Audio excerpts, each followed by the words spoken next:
Well guys, where are we today? So today I'm going to be going around the Polybush factory because I want to know how they're made, how good they are, how bad they are, how much difference they're going to make, and I just really want to have an understanding of what Polybush is all about, because in the past, I'll be honest with you, I've never fitted Polybushes because I've not understood or thought that there's going to be much of a benefit. But you guys might have the same opinion, and I get that. Now, I'm filming this after I've been around the factory, and I've got to tell you, it is worth knowing what these things do and what the benefits are, because I think a lot of people make the mistake of thinking Polybush is just way too hard, and it doesn't have to be that way. So let's go inside, meet the guys, have a look round, and see if we can give you a bit of an education on Polybush.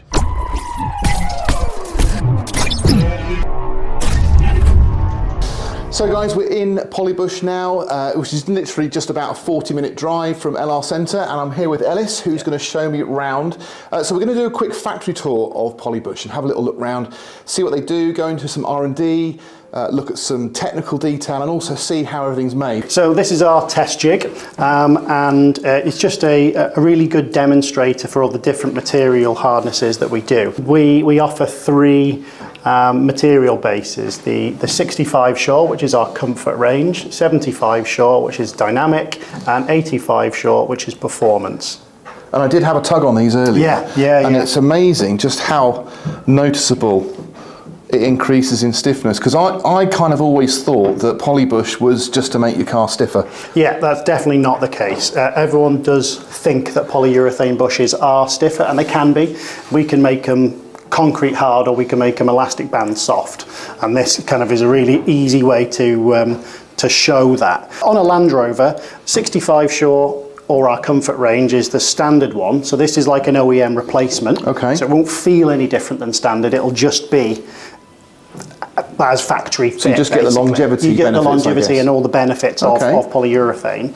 This one stiffens up or tightens the steering, doesn't stiffen it, but it feels like factory, but it's just a little bit sharper. And then 85 short, that's the stiff one. So if you do want to tow, or if you want to do anything fast, if you've got a remapped Land Rover and you're doing a lot of road stuff and you're towing, that's the one to go for, because it doesn't deflect as much as these. Whereas the 65 short allows the axles to track more because it does bend. So if you're green laning, that's the one to go for. If you want to just tighten it up and make it better, then I would say that one, and then, like I say, towing. Polyurethane, as a general rule, is, I don't know, dependent on the hardness, like 600% more resilient than rubber. So it will deform and deflect and then return back, and that's the benefit. That's what you're getting. Right. Whereas a rubber bush, for example, on tyres, if you leave a car sat for a long period of time, you get flat spots in your tyres. Exactly the same with suspension bushes, but obviously with polyurethane it doesn't work like that. So you don't get flat spots, you don't need to keep moving things around, it just works, and that's the key thing. How long has Polybush been making? 40 years. Okay. So we've got Land Rovers in Africa and I believe in Australia that have had our bushes fitted for 40 years, and they are still working vehicles. Wow. So, yeah, I mean, sometimes, depending on the vehicle, they don't last forever. There is a working life of these items, as with anything, but yeah, 40 years certainly tells a good story. And have you been making them basically in the same way for 40 years? Yeah, pretty much. I mean, obviously technology's improved. We've got CAD or CAM machines, so it's all computer controlled mills and lathes and things. But a lot of it, as you've seen, is still all done by hand. So that is obviously the other aspect of it, that you're having to make the moulds in-house to then produce the product, I guess, yeah? That's it. Like I say, all UK made. Everything is done on site. So that is basically, is that a Polybush? It will be, yeah. So that's how it starts. That's the. Oh right, okay. Yeah. So this is the actual the mould. They'll then pour the material on here, so then it'll fill down. Yep. And then you use an air line to pop it out when it's hardened. Yep. That then comes out, and then they move on to finishing and go from there. The plates that we've got here have to be heated so that the moulds get heated as well. When the moulds are heated up, to sort of a similar temperature of what the polyurethane comes out of the machine at, there's then not a thermal shock of the material going in and hardening because the actual moulds are cold. And then the whole process is exothermic as well, so they then heat up. So it all flows better, I guess, doesn't it? Yeah. Like you say, rather than just go, wow, it's cold in here, and just like go in hard. And shrink, yeah. Wow. So, yeah, they're all warmed up. It then comes in. Jamie's just getting it now.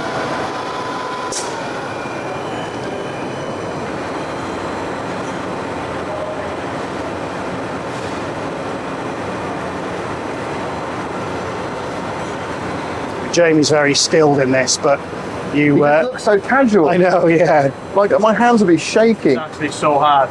Well, when you first start, I don't know how many people try it and go everywhere, But you can see there's hardly any waste there. That's a steady hand, right? Yeah.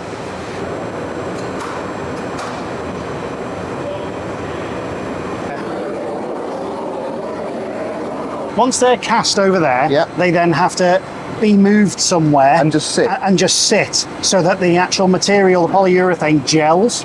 So you've got here where they're gelling up, then they get demolded, so they use an airline and pop it in there, and then they jump out. Then this is them sort of just waiting a bit raw, more. Isn't it? Yeah. I mean, this is just popped out of those.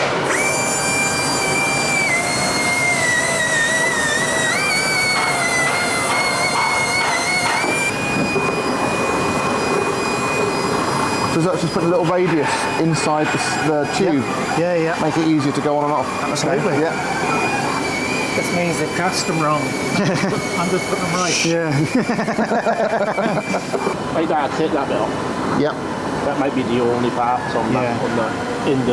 Okay. There's a couple of them, you know. I think maybe about 6 of them maybe. Yeah, so the moulders have done a good job there because there's hardly any flash for us to actually trim off. Okay, you see. Yeah. And why have you decided? Is that just too much work? Oh. Yeah. No? No. It could be like... Yep. Not sitting right in the mould. Got you. Or just usually could be a defect round the edge. So what could you do? How could you recycle that? We're actually looking at a cryogenic department where we will freeze the bushes to minus whatever, and then put them through a grinder, so we granulate them because they can do children's School play area playgrounds. matting. We can do anti-fatigue mats, all stuff like that. So we're trying to not be wasteful in the first place, and then we're trying to do something with the waste that we produce because it's a business. We're manufacturing. There will be waste. We just want to reduce it. Yeah. And then where appropriate, like these ones here, they come with fitting instructions as well. Okay. So, this one we've actually just launched. Rear axle bush for like the Berlingo and things. So we've done these fitting instructions, but these will actually be replaced because we've just done a fitting video. So I'll put a little QR code somewhere on here so that people can refer to it when they're actually getting around to doing it. You've got any idea how many vehicles you make polybushes for? Approximately 348, I think. Okay. It's not as many as I thought, if I'm honest, but at least that means you know you've been specific and put the work in to make it right. Yeah, exactly. So these are all the Land Rover bushes, this one and the other side. Right. A lot of them cross over, hence why there's not that many, even though there is quite a lot. That is the way Land Rover like to do things, don't they? But as a general rule, you've got comfort, dynamic and performance. And like we showed you on the Jig, they deflect and deform differently. So that is just deforms a bit less. Okay, let's have a little squish. Yeah, and then this one doesn't move at all, really. So I can do that. Oh yeah, ow. That is stiff. And this is the softest one. Oh yeah. Okay. Yeah. So you can see how much difference that would make. Yeah, and on the vehicle. This is the key thing: is everyone thinks polyurethane is hard, and it can be, but it doesn't have to be, and that's the selling point. Yeah. Spec it right, and then you'll have a really good time. Most people over-spec because they think I've got a race car or I'm going to be doing this, and it's just too harsh. It's just too harsh because it's not what the vehicle wants. You need to make sure it's what the vehicle wants. So we've got a 90 pickup project at the moment. Now, obviously, when we bought it, it was a farm truck. Now we're converting that to a fast road vehicle, so it's going to be a county station wagon. So we've already converted it from a pickup into a full-bodied vehicle. We've lowered it by 1 inch. We've got lowering springs on there which are a bit stiffer. We're fitting stage 2, so intercooler, air intake, 3-inch straight through pipe, and a remap. Now that vehicle has it's still got all terrains on it, but they're, like you've just said, it's really an 80% on the road vehicle. We know that whoever buys it will still maybe want to drive across a field or that sort of thing, but primarily we want it to be a really fun, fairly good performing 90. What would you recommend then? So, I mean, it doesn't want to shake your teeth out. No, but also you have got a Land Rover. So and it's got big tyres, so we've already got a bit of give in there. Because it's mapped and because it's going to be putting the power down, you know, fairly sharpish, you don't necessarily want deflection like you would get on the comfort bushes. Squirming about all over the place, because as soon as you put that power down, those axles are going to be bending and moving, and everything's going to be jiggling around as you sort of driving it. You've got a lot of forces, both acceleration, braking, and then obviously the roll forces as you're going round. So as absolute minimum, that one. What about mixing them up? So you can mix them up. We sell them as kits in one or the other. But Greg and I, who you'll meet later, have always had a discussion on mixing the materials, because sometimes, like I've got an MX-5, and the car wants the dynamic bushes, but I want it to be better through corners, but I don't want it to change the dynamic of the car. So I would put the red anti-roll bar bushes and link bushes on, so that the anti-roll bars can actually work. So you've got less better. sway, but you've got a bit more of a comfortable, more dynamic. That, feeling. to be honest, is where I was coming from. Yeah, exactly. Because that's obviously, you do get on a Defender for sure. It's a tall vehicle. You get a lot of roll. If you want to eliminate that, but not lose the up and down comfort, then so that's probably something. I certainly think coming out of this, we're going to be doing some upgrades on that Defender with the Polybush. So straight away, you've just said, obviously, the sway bars and things like that, we need to get some firm on there and just see if that makes a difference. And I suppose if you do that first,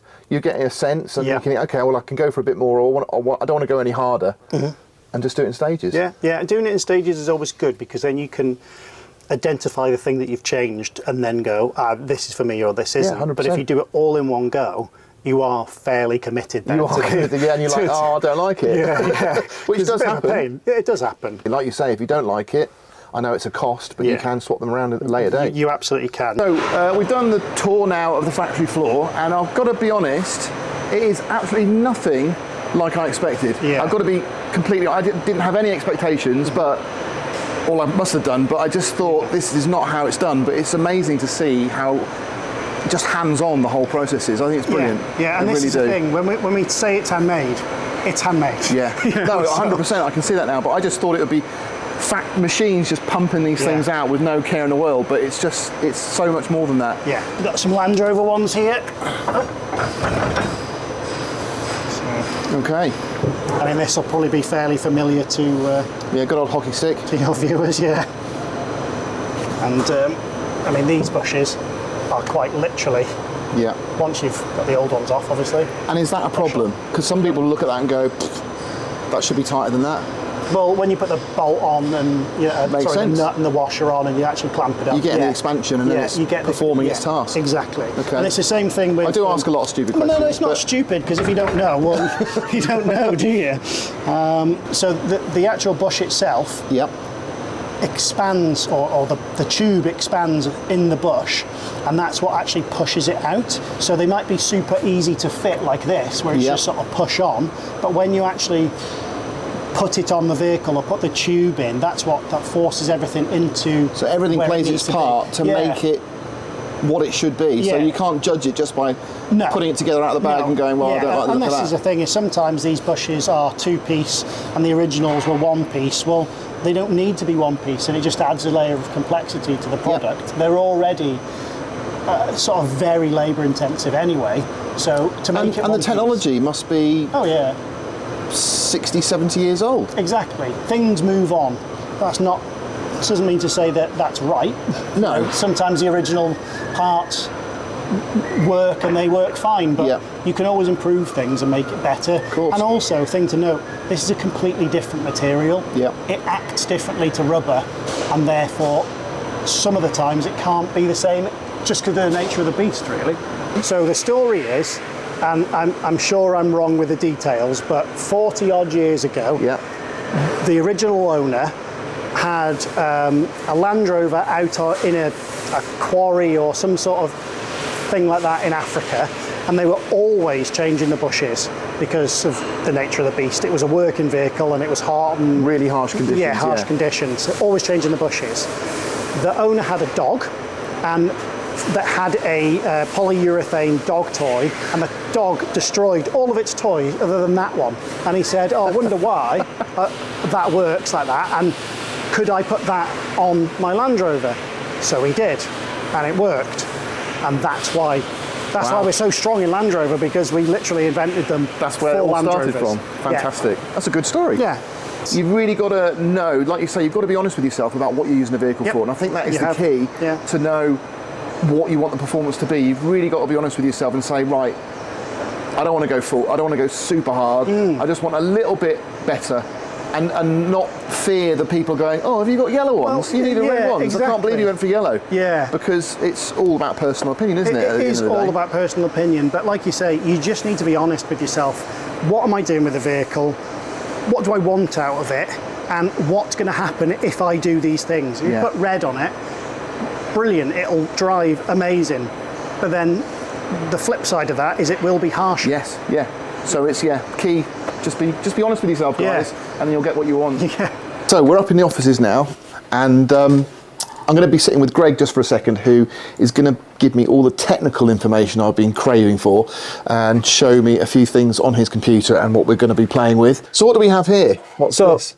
This is one of the ones off Range Rover Sport and a normal model. This also crosses on to near enough the new Defender as well. So this is the lower control arm. There's a real kind of problematic bush in here, which is our 1DS bush. Now, we spent actually a lot of time and effort on this bush because of the Land Rover's ability with air suspension to obviously give it so much travel, especially even where it's kind of wading depth as well. You know that when you just get that extra 70 mil or whatever it is of depth. Hyperextension. You've got this crazy kind of 50-degree rotation, which is really unusual to see in a lot of bushes, you know, having so much rotation.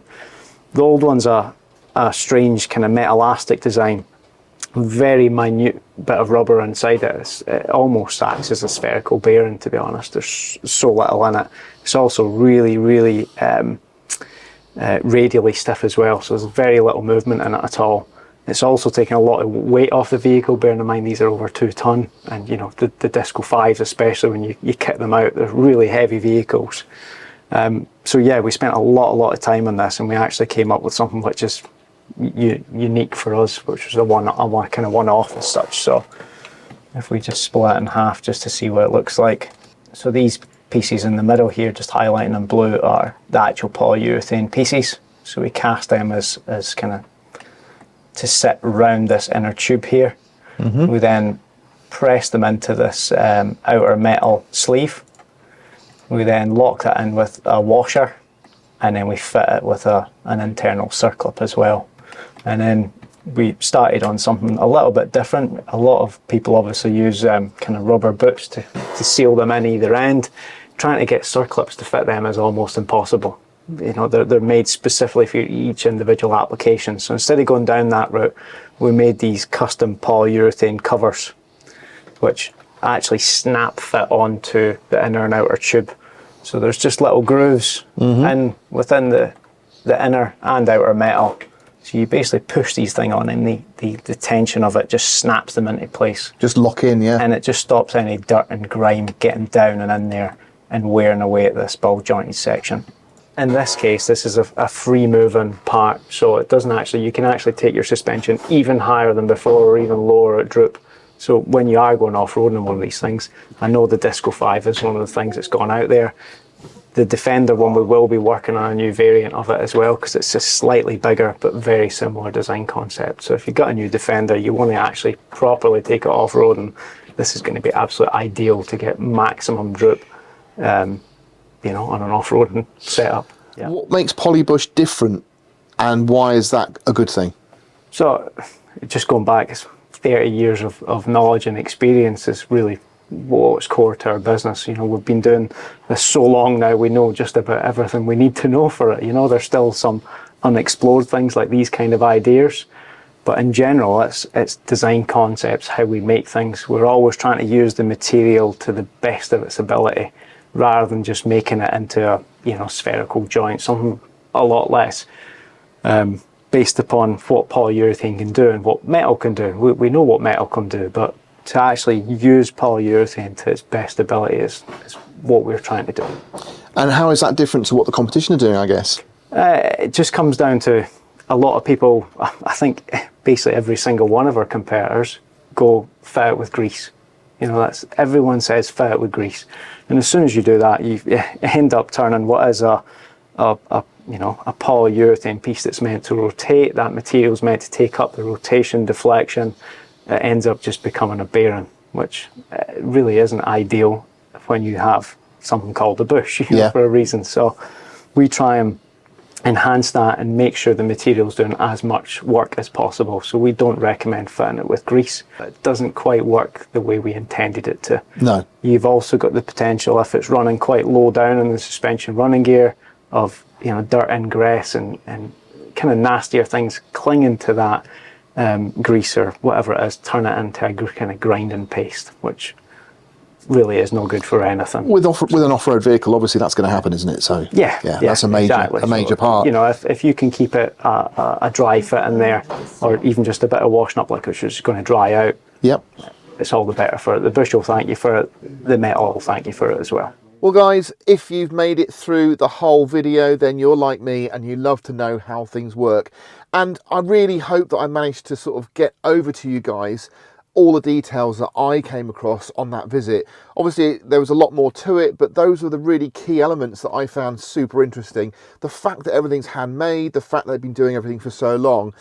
And what was really interesting, and if you've been to the Land Rover shows and met the guys from Polybush, I'm sure you will have heard yourself about the fact that they don't want you fitting those bushes with grease because it prevents the bush, the sort of polyurethane, actually sort of staying fixed within the housing and using the material to do the moving rather than it spinning around on a greasy tube. So yeah, I found that really exciting because I want to sort of see how much difference it would make when we put some Polybushes on our Fast Road 90. Now, one thing that we did discuss very briefly in the video was potentially doing some custom kits here at LR Parts, and that's something I'm going to be personally working on with the guys at Polybush. I'm going to try and develop a few unique kits that aren't all the same compound or the same grade, so they're not all the same dynamic performance, they're a mix, which I think from my personal experience will be the best application for those kits. So certainly as a starting point, when you fit it to the vehicle, you know that you've got a baseline that really is recommended, and then if you want to tweak it, as you've already removed those really tough bushes, you've only got the Polybushes to play with, and they're a lot more easily managed, and you can do that at your own garage or on the floor. You know, it's something that you can do as a DIY enthusiast on your vehicle. So keep an eye out for that. When we do actually release those kits, I'll do another visit Polybush. We'll talk about what we've chosen and how, and I'm hoping we can do something that's really new that hasn't been seen before in the way that the Polybushes will look. Just to sort of separate them from everything else that's out there, and it's something close to my heart that you might know if you've been watching the channel, what I do and don't like when it comes to colours. So we've got a lot going on at the moment. We've got the 90 that's due to go into paint next week. So the body, the basic truck is going in first. I've taken all the doors off, I've taken the roof off. So that's going to be done first, then that's going to come back and I'm going to start building that up while they then do the roof and all the doors separately, and we'll put everything together, because I think visually that would be much more interesting to look at, and it enables us to get a much better finish, I think, in the overall product. So we've got the 90s going to be out of sight probably for a few weeks. The disco is now completely finished, and we're just waiting for a window of opportunity to go over to the Alps, and that means when it's cheaper, no school holidays, and when the weather's good. So we might surprise that one on you, but we're ready to go any day now, and that's going to happen. And also, if you've been watching the channel, you'll see we have also got a 300 TDI 110 that is in the stratosphere somewhere. We haven't seen that for a while because that's having some major mechanical work done to it. I'm really hoping in the next couple of weeks that's going to be done. done, we can get the vehicle back here and we can start working on that. So loads to look at. Hope you've enjoyed watching the channel so far. Please subscribe if you haven't. A load of you don't subscribe, and I'm really trying to hit the golden number for me, which has always been 40,000 subscribers. That'd be amazing if I could hit that. So please do subscribe, hit the bell, give me a thumbs up, whatever you want, but just have a good time, and I'll catch you on the next one.